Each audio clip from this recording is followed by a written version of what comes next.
Don't tell your brother. He'll just make a big deal out of it.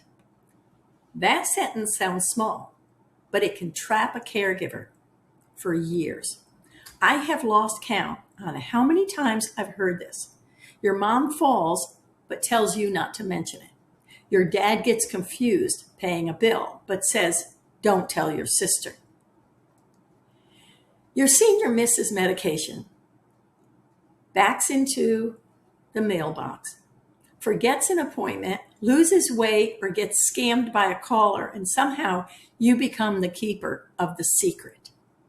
And now your sibling thinks everything is fine because you're not saying a word.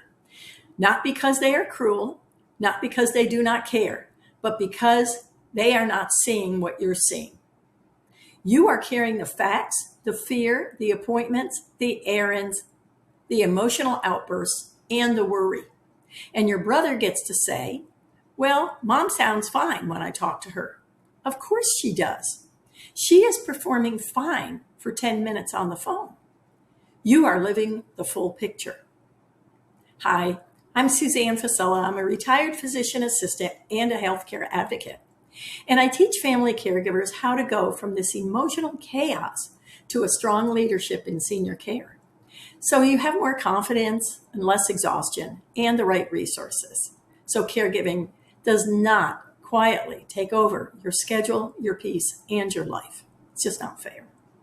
This is one of the most common holds that seniors have on adult children, is keeping these secrets. They do not want anyone else to know. They do not want to be embarrassed.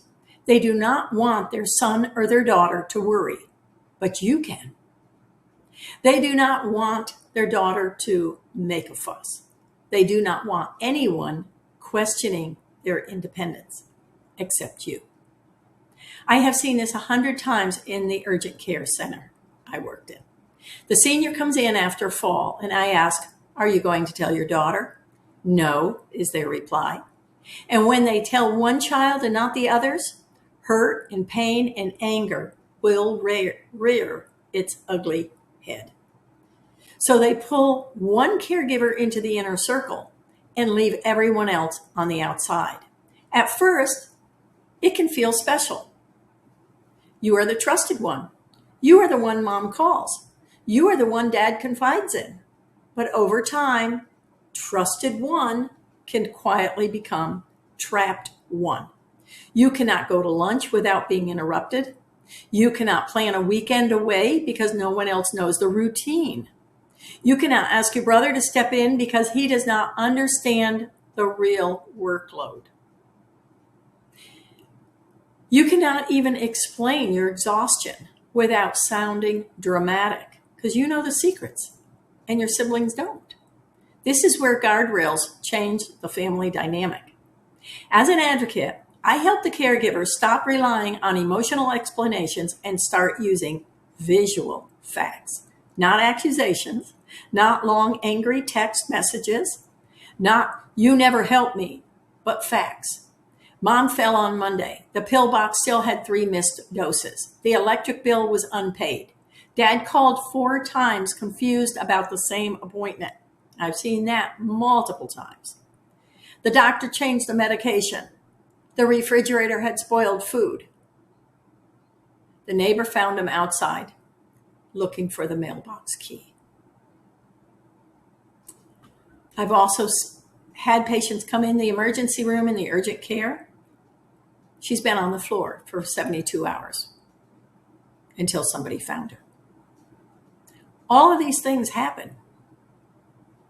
So when these facts are written down, the caregiving picture changes. Now, the caregiver is not trying to convince the family with emotion. She is showing them a pattern. And that's pretty powerful when you start to see the patterns. Because a sibling can argue with your tone. They can dismiss your frustration. They can say you're overreacting.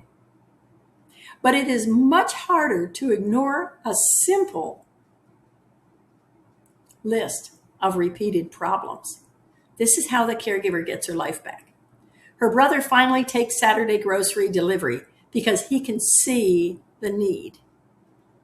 Her sister finally handles the pharmacy calls because the medication list is written down.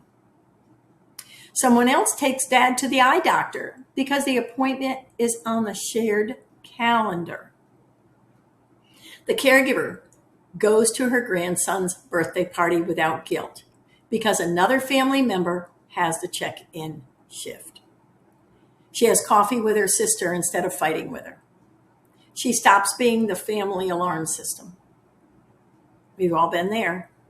And just as important, she stops protecting the senior's image at the cost of her own health.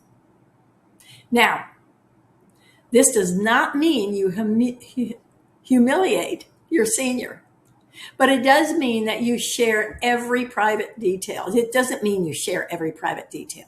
It means you stop allowing secrecy to create unsafe care. There is a loving way to say this. Mom, I know you don't want everyone worrying. I'm not trying to embarrass you, but I cannot be the only one who knows what is happening. We need a small family plan so we can stay safer, on the same page, and I can keep functioning too. That is what leadership is all about. That is not betrayal.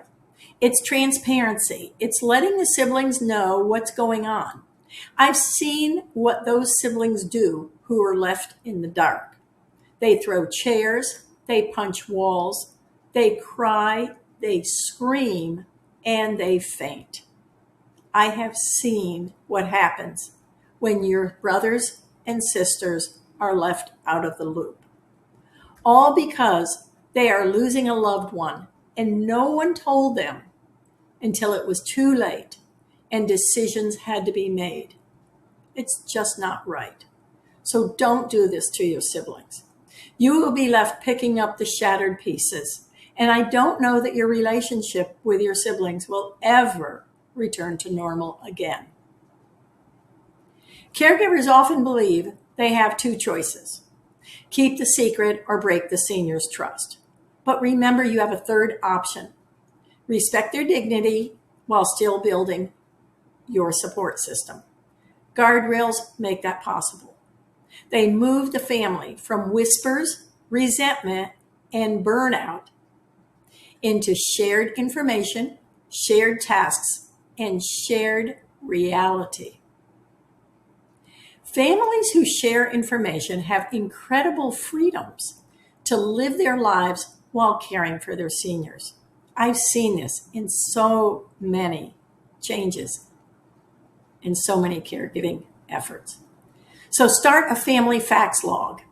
Keep it simple: the date, what happened, what was done, and what help is needed. Share the facts before you are furious. It is even easier to ask for help early than after you explode.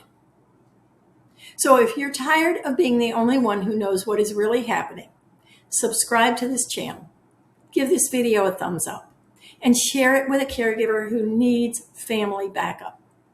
Check the links in the description to sign up for my weekly newsletter, and don't forget to join the waitlist for the next time I open up my cohort and teach you how to do this. Take care, and I'll see you in the next video. Bye-bye.